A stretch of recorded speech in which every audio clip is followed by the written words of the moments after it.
বন্ধুরা, আশা করি তোমরা সবাই খুব ভালো আছো। একগুচ্ছ গল্পের আসর আমার এই চ্যানেলে জানাই সকল শ্রোতা বন্ধুদের অভিনন্দন। নানা স্বাদের গল্প দিয়ে সাজাই আমাদের এই চ্যানেল, তাই গল্পের শেষ পর্যন্ত শোনার জন্য সকলের কাছে অনুরোধ রইল।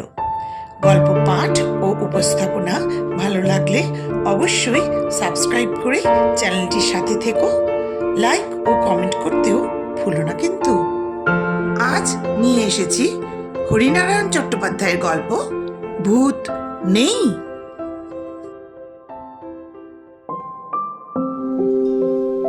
আমি তোমাদের আগেও বলেছি, এখনো বলছি, ভূত আর ভগবান নিয়ে তর্কের আজও শেষ হয়নি। যতদিন মানুষের মনে অনুসন্ধিৎসা থাকবে ততদিন শেষও হবে না। এ বিষয়ে পৃথিবীর বিদ্বান ও সাধারণ লোক দুটো মত পোষণ করেন। কেউ বলেন বিজ্ঞান ভূতের অস্তিত্ব মানে না, কিন্তু বিজ্ঞানই কি শেষ কথা? আমাদের সব প্রশ্নের উত্তর বিজ্ঞান দিতে পারে কি? আবার কেউ বলেন ভূত নিশ্চয়ই আছে। এমন ঘটনা তোমাদের মধ্যে অনেকেই শুনেছ কিংবা দেখেছ। খ্যাতনামা ডাক্তাররা যে মুমূর্ষ রোগীকে দিনের পর দিন চিকিৎসা করেও সারাতে পারে না, এক সামান্য ফকির রোগীর গায়ে হাত বুলিয়ে কিংবা তার মাথায় একটা রুদ্রাক্ষ ছুঁয়ে তাকে সম্পূর্ণ নিরাময় করে তুলেছে। এতে বোঝা যায় আমাদের লৌকিক জগতের বাইরে আরেকটা জগৎ আছে, যেটা ঠিক বিজ্ঞানের নিয়মে চলে না। তোমরা পরজন্ম সম্বন্ধে অনেক কথা শুনেছ, সংবাদপত্রেও নিশ্চয়ই পড়েছ। জাতিস্বর নিয়ে কত আলোচনা হচ্ছে।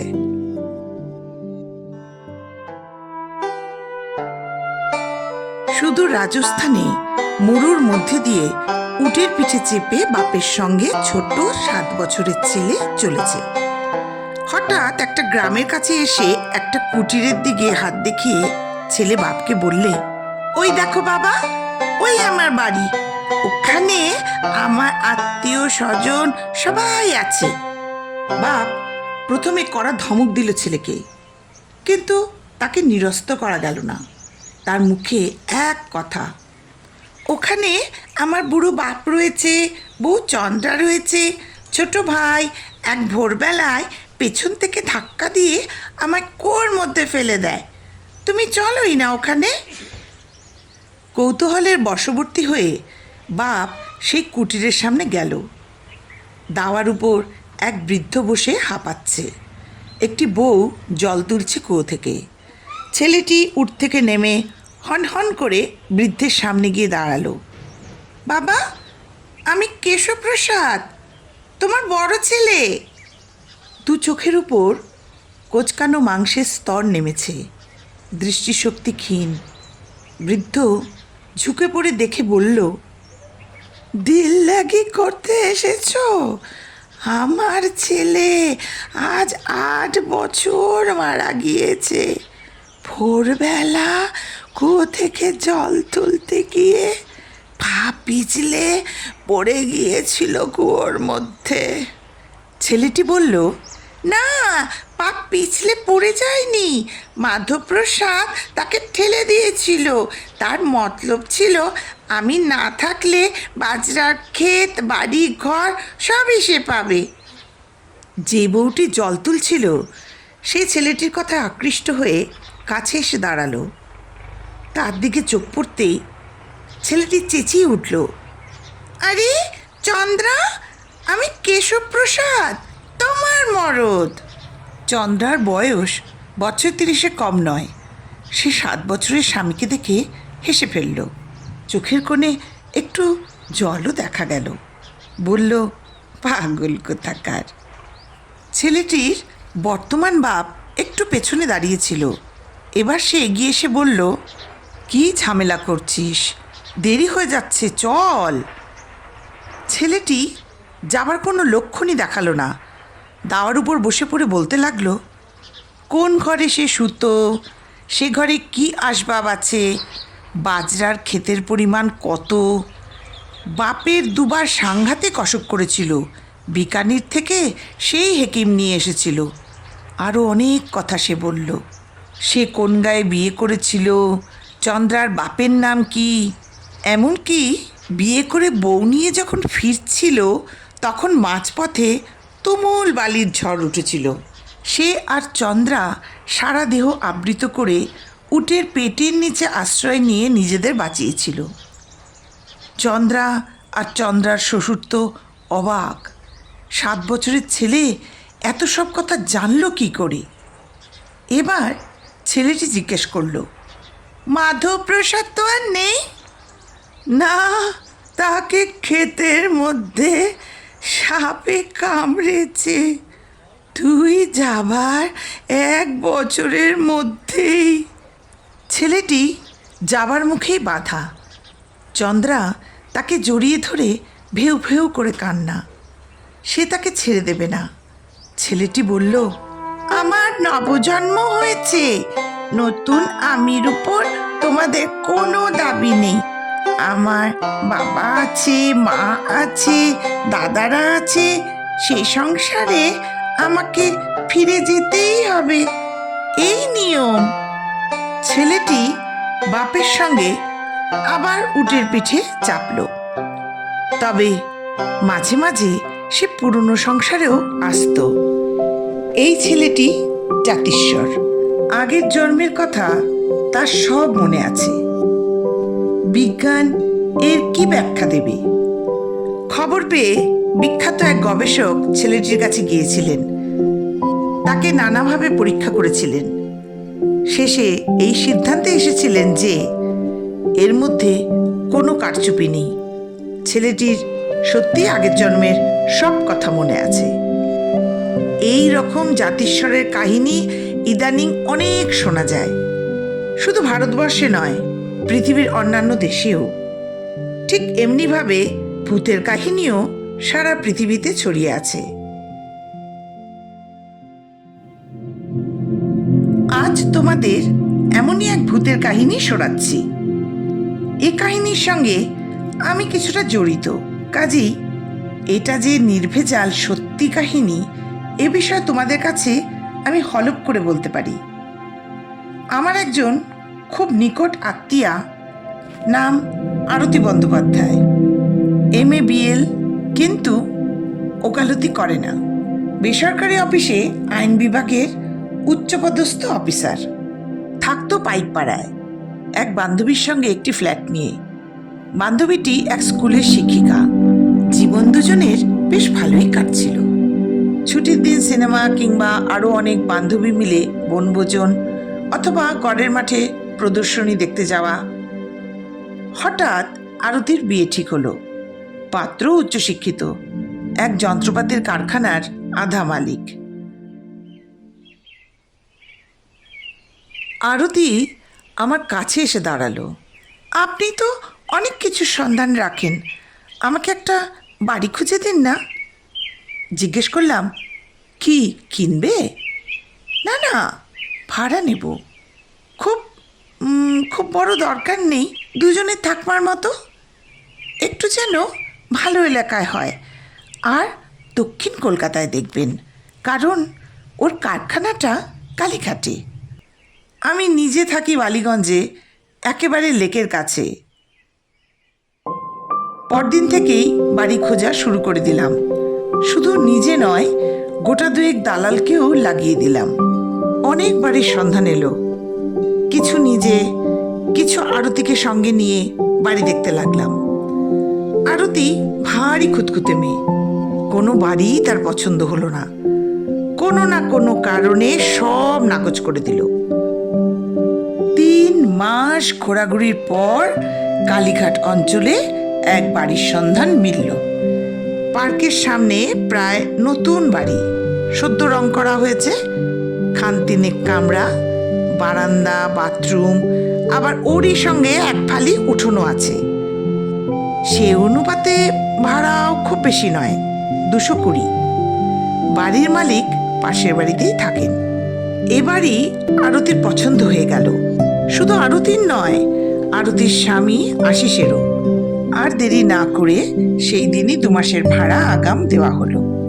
মাসখানেক পর আরতির বাসায় বেড়াতে গিয়ে খুব ভালো লাগলো। আসবাবপত্র দিয়ে চমৎকার সাজিয়েছে। উঠানের পাশে সারি সারি টব, দেশি ফুল, বেল, জুই যেমন আছে তেমনি বিদেশি ফুল, ডালিয়া, পপি, হলিহকও রয়েছে। এমন বাসা খুঁজে দেওয়ার জন্য আরতি, আশিস দুজনেই আমাকে বারবার ধন্যবাদ দিল। এরপর অনেক দিন আর আরতির সঙ্গে দেখা হয়নি। অফিসের কাজে দিল্লি যেতে হয়েছিল। সেখানে মাস তিনেক কাটিয়ে কানপুর, সেখানেও মাসের উপর লেগে গেল। কলকাতা ফিরলাম প্রায় 5 মাস পর। এক ছুটির দিনে বন্ধুবান্ধব নিয়ে গল্প করছি, আরতি এসে ঢুকলো। প্রথম নজরেই মনে হলো তার চেহারা একটু যেন ম্লান। আরতি ভিতরে চলে গেল। বন্ধুরা বিদায় হতে আমিও ভিতরে গেলাম। দেখলাম আরতি চুপচাপ সোফার উপর বসে আছে। আমাকে দেখে বলল, আপনার সঙ্গে কথা আছে। কি বলো? শরীর খারাপ নাকি? চেহারাটা কেমন দেখাচ্ছে? আরতি মুখ তুলে বলল, রাত্রে একেবারে ঘুম হচ্ছে না। সে কি? ডাক্তার দেখাও, নইলে শক্ত অসুখে পড়ে যাবে। ডাক্তার ডাক্তার কিচ্ছু করতে পারবে না। তার মানে? মানে বাড়িটা ভালো না। সে কি? স্যাঁতসেঁতে বা অন্ধকার এমন তো নয়। রোদ বাতাস প্রচুর। সেসব কিছু নয়, অন্য ভয় আছে। আমি ঠিক বুঝতে পারছি না। আরতি কিছুক্ষণ কি ভাবল, তারপর আস্তে আস্তে বলল, ও বাড়িতে আমরা দুজন ছাড়াও অন্য একজন আছে। অন্য একজন আছে? হ্যাঁ, তাকে মাঝে মাঝে গভীর রাত্রে দেখা যায়। অন্য লোক হলে কথাটা হেসে উড়িয়ে দিত, শুনতেই চাইতো না। কিন্তু আমি মৃত্যুর পরে আত্মার অস্তিত্বে বিশ্বাসী। আমার স্থির ধারণা, যারা অতৃপ্ত কামনা বাসনা নিয়ে এ পৃথিবী ছেড়ে চলে যেতে বাধ্য হয়, তারা আবার ফিরে আসে। কখনো বায়বীয় মূর্তি, কখনো মানুষের রূপ ধরে ফেলে যাওয়া সংসারের মাঝখানে ঘুরে বেড়ায়। কি ব্যাপার? খুলে বলো তো। বলছি। আরতি কোলের উপর রাখা ভ্যানিটি ব্যাগটা পাশে নামিয়ে রাখলো। সহজ হয়ে বসে বলতে লাগলো, মাস দুয়েক আগে হঠাৎ খুটখাট শব্দে ঘুম ভেঙে গেল। মনে হলো বাইরের ঘরে যেন কার পায়ের আওয়াজ। আশিস পাশেই শুয়েছিল। তার ঘুমের বহর তো জানিনি। বুকের উপর দিয়ে 1 ব্যাটালিয়ন সৈন্য চলে গেল, তার ঘুম ভাঙবে না। কাজেই তাকে ডাকার চেষ্টা না করে নিজেই উঠে পড়লাম। ভীতু এই বদনাম কেউ দিতে পারবে না, বরং সবাই জানে আমি রীতিমতো সাহসী। প্রথমে জানলা দিয়ে দেখলাম, কিছু দেখা গেল না, কিন্তু খুটখাট শব্দ ঠিক চলতে লাগলো। মনে হলো খরম পায়ে দিয়ে কে যেন পায়চারি করছে, অথচ কোনো লোককে দেখা গেল না। রাতে মাংস রান্না হয়েছিল। হাড়ের টুকরো রান্নাঘরে প্লেটের উপর পড়েছিল। খুব সম্ভবত ইঁদুর সেই হাড়ের টুকরো বাইরের ঘরে নিয়ে এসেছে। কিছুক্ষণ দাঁড়িয়ে থেকে আবার বিছানায় এসে শুয়ে পড়লাম। তখনই ঘুম এলো না। একবার ঘুম ভেঙে গেলে চট করে ঘুম আমার আসে না। এপাশ ওপাশ করতে লাগলাম। পাশের লোকটি অকাতরে নিদ্রা যাচ্ছে। নাক দিয়ে বিচিত্র ধ্বনি বের হচ্ছে। ঘরে হালকা সবুজ রঙের একটা বাতি জ্বলছিল। অন্ধকারে আমি ঘুমোতে পারি না, এ আমার ছেলেবেলার অভ্যাস। হঠাৎ দেখলাম দীর্ঘ একটা ছায়া আলোকে আড়াল করে এ ঘর থেকে ও ঘরে চলে গেল। চমকে উঠে বসলাম। আশিসকে ডেকে বললাম, এই, ওঠো ওঠো, ঘরের মধ্যে কে ঢুকেছে? আশ্চর্য মানুষ, চোখ খুলল না। পাশ ফিরতে ফিরতে বলল, প্লেট দিয়ে দাও। ছায়াটা সরে সরে বাইরের দেয়ালের সঙ্গে মিশে গেল, আর দেখা গেল না। আমি তখন বিছানার উপর উঠে বসেছি। মনকে বোঝালাম এ শুধু চোখের ভুল, তা না হলে ছায়া দেখা গেল অথচ মানুষটাকে দেখা গেল না, তা কি হতে পারে? ভূতের কথা ভাবতেও পারিনি, কারণ ভূত আছে এমন অদ্ভুত কথা আমি কোনোদিনই বিশ্বাস করি না। আমি খুব মনোযোগ দিয়ে আরতির কথা শুনছিলাম। এবার বললাম, তারপর? তারপর দিন কুড়ি সব স্বাভাবিক, কোনো গোলমাল নেই। সে রাতে ভয় পেয়েছিলাম ভেবেই হাসি পেত, একেবারে ছেলে মানুষী কাণ্ড। আশিস কারখানার কাজে দিন চারেকের জন্য জামশেদপুর গিয়েছিল। বাড়িতে আমি একা।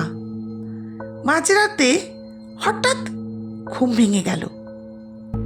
এবারে একেবারে স্পষ্ট দেখলাম দীর্ঘ একহারা চেহারা, খালি গা, কাঁধের উপর থাপথাপে সাদা উপবিত, কোচাটা ভাঁজ করে সামনে কোচা, মাথায় পাকা চুল, দুটি চোখ জবা ফুলের মতো লাল, গালে খোঁচা খোঁচা দাড়ির মধ্যে দিয়ে উঁচু চোয়াল দেখা যাচ্ছে।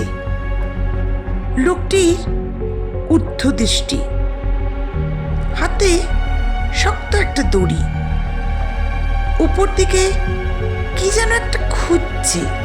সেই মুহূর্তে শরীরের সব রক্ত জমে হিম শীতল হয়ে গেল। দু হাতে বুকটা চেপে ধরেও দ্রুত স্পন্দন কমাতে পারলাম না। মনে হলো তখনই হার্ট ফেল করব। বিকৃত কণ্ঠে পড়লাম, কে কে ওখানে?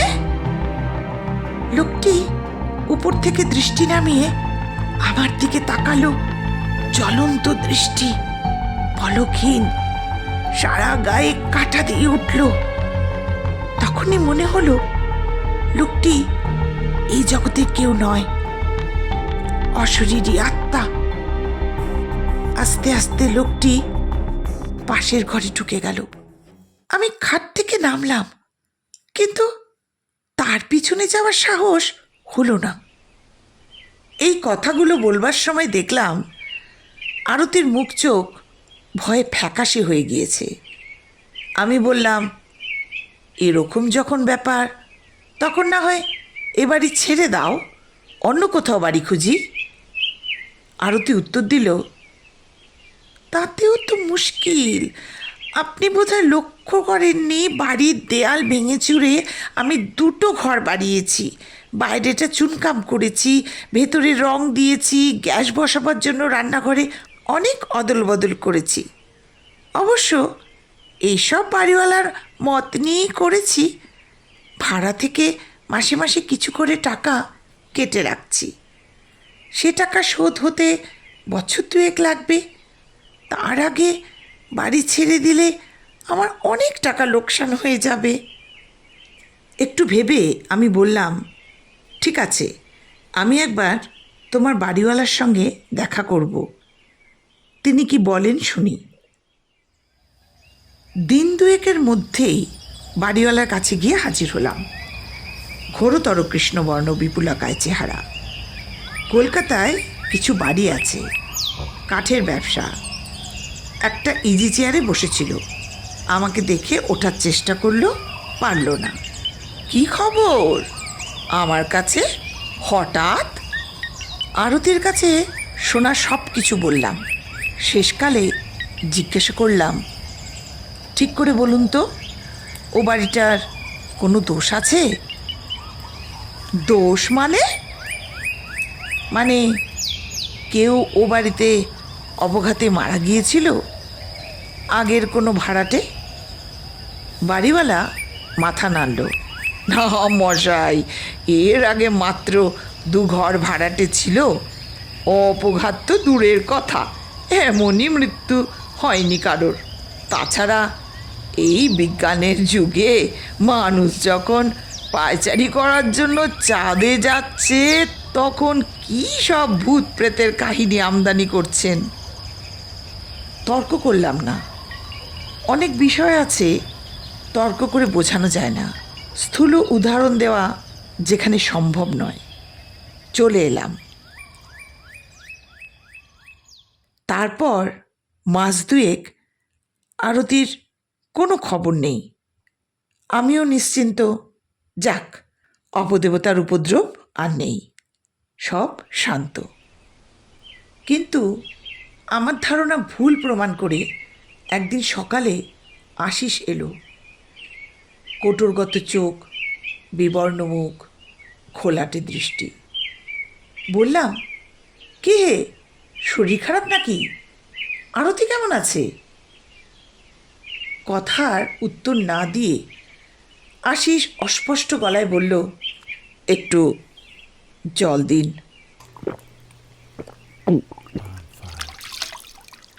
জল শুধু খেলো না, মুখে চোখেও দিল। তারপর বলল,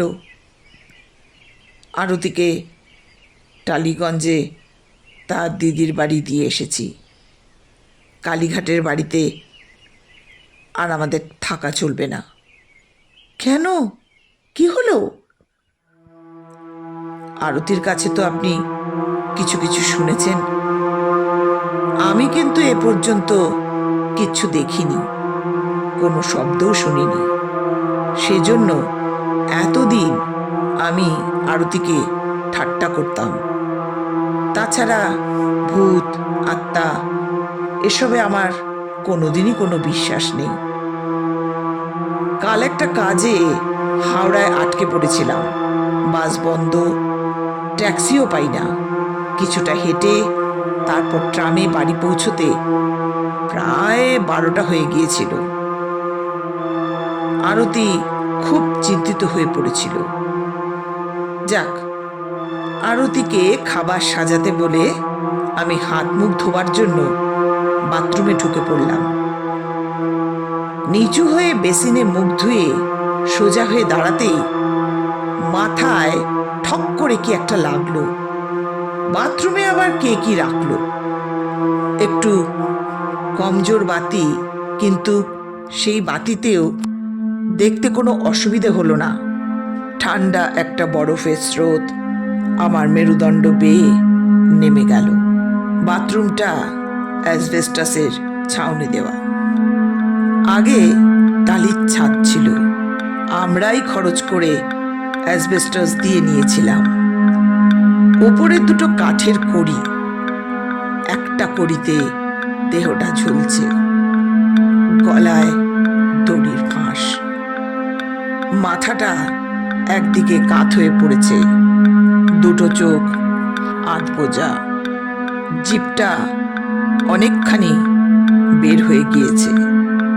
বোধহয় জিভের উপর দাঁতের চাপ পড়েছিল, তাই জিভ কেটে রক্তের ফোঁটা ঝরে পড়ছে, কিছুটা দেহের উপর, কিছুটা মেঝেতে।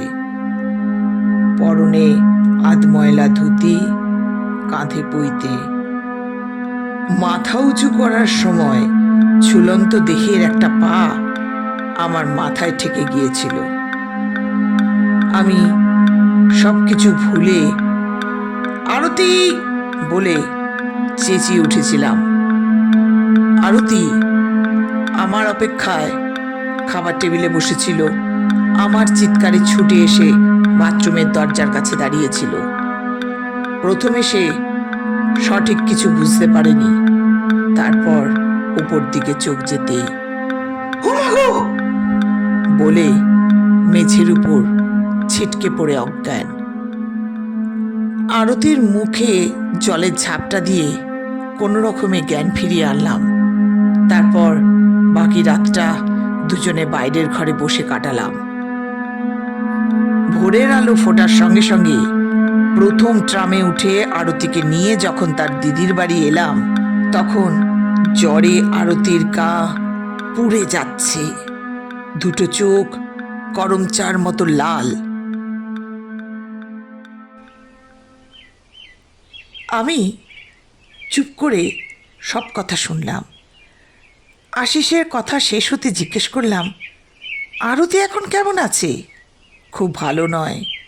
বিকারের ঘোরে মাঝে মাঝে চেঁচিয়ে উঠছে। ওই লোকটাই তো ঘুরে বেড়াচ্ছিল দড়ি হাতে। আমি এখানে থাকবো না, আমাকে অন্য কোথাও নিয়ে চলো। অবশ্য আরতির জন্য খুব চিন্তা নেই, ভয়টা কেটে গেলেই ঠিক হয়ে যাবে। কিন্তু সব কিছু নিজের চোখে দেখবার দারুণ ইচ্ছে হলো। এমন তো নয় এক সময় দরজা খোলা পেয়ে বাইরের লোক বাড়ির মধ্যে ঢুকে পড়ে আত্মহত্যা করেছে। সে হয়তো আত্মহত্যা করার নির্জন একটা জায়গা খুঁজছিল। তাই আশিসকে বললাম, চলো একবার নিজের চোখে দেখে আসি। তাছাড়া তোমরা ব্যাপারটাকে ভৌতিক ভাবছো তা তো নাও হতে পারে। পুলিশে খবর দেওয়াও তোমাদের একটা কর্তব্য। তারা এসে মৃতদেহের ভার নেবে।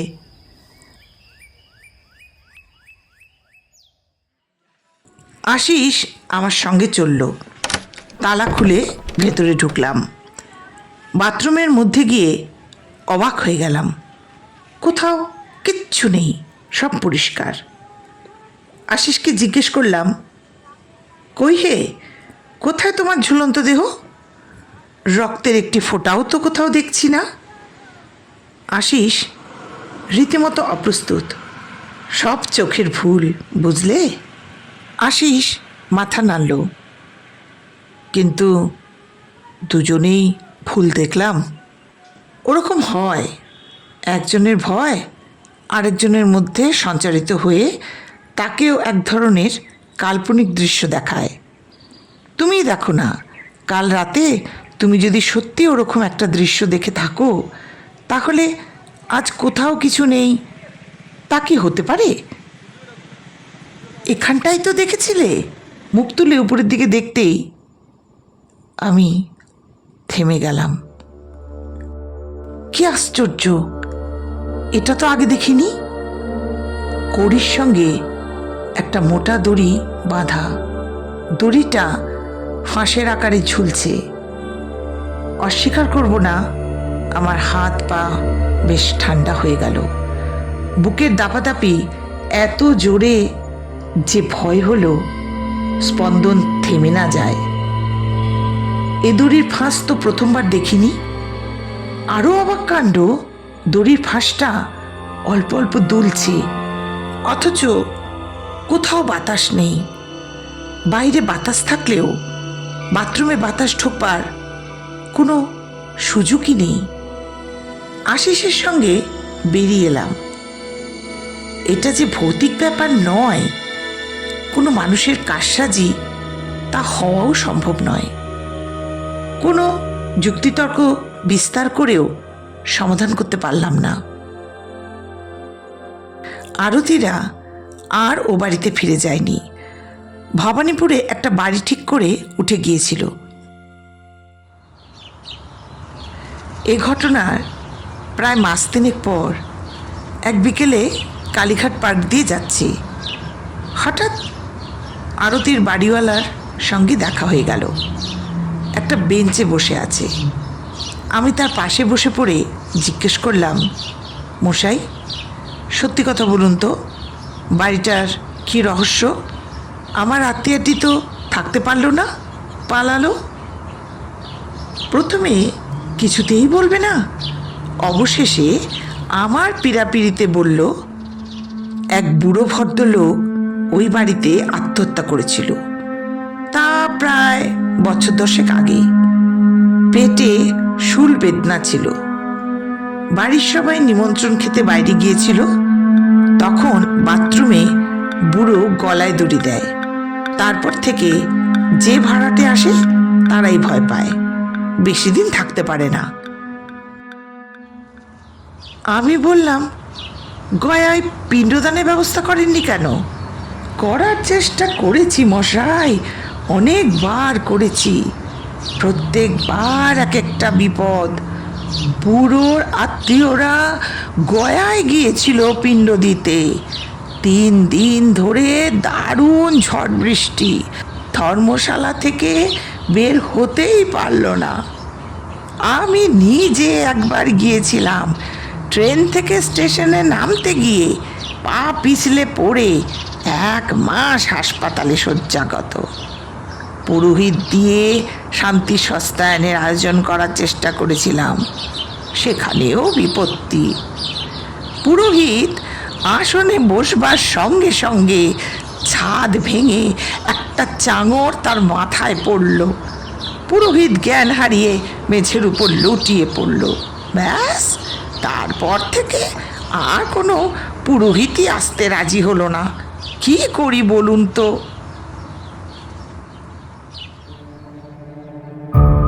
এর উত্তর আমার জানা ছিল না, কাজেই সেদিন বাড়িওয়ালার প্রশ্নের কোনো উত্তর দিতে পারিনি। একটা কথা শুধু মনে হয়েছে, পৃথিবীর সব অবিশ্বাসী মানুষদের জড়ো করে চিৎকার করে বলি, যারা মনে করেন মৃত্যুর সঙ্গে সঙ্গে সব কিছু শেষ হয়ে যায়, প্রেতজনী বলে কিছু নেই, তারা কালীঘাট অঞ্চলের এই বাড়িটায় রাত কাটিয়ে যান। বাড়িটা এখনো খালি। ঠিকানা আমার কাছে আছে, সংগ্রহ করে নিয়ে যাবেন।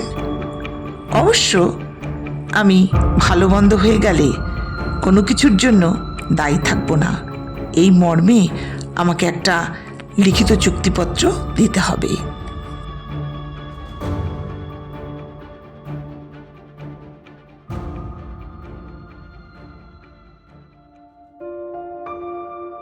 আজকের গল্প এখানেই শেষ হলো।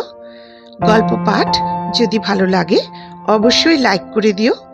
গল্পটি ভালো লাগলে চ্যানেলটি সাবস্ক্রাইব করে বেল আইকনটি প্রেস করে দিতে ভুলো না, তাহলে আমার পরবর্তী গল্পের নোটিফিকেশন তোমাদের কাছে পৌঁছে যাবে সবার আগে। ঈশ্বরের কাছে সকলের সুস্থতা কামনা করে আজকের মতো বিদায় নিচ্ছি। সেই সঙ্গে খুব তাড়াতাড়ি ফিরে আসছি নতুন গল্প নিয়ে।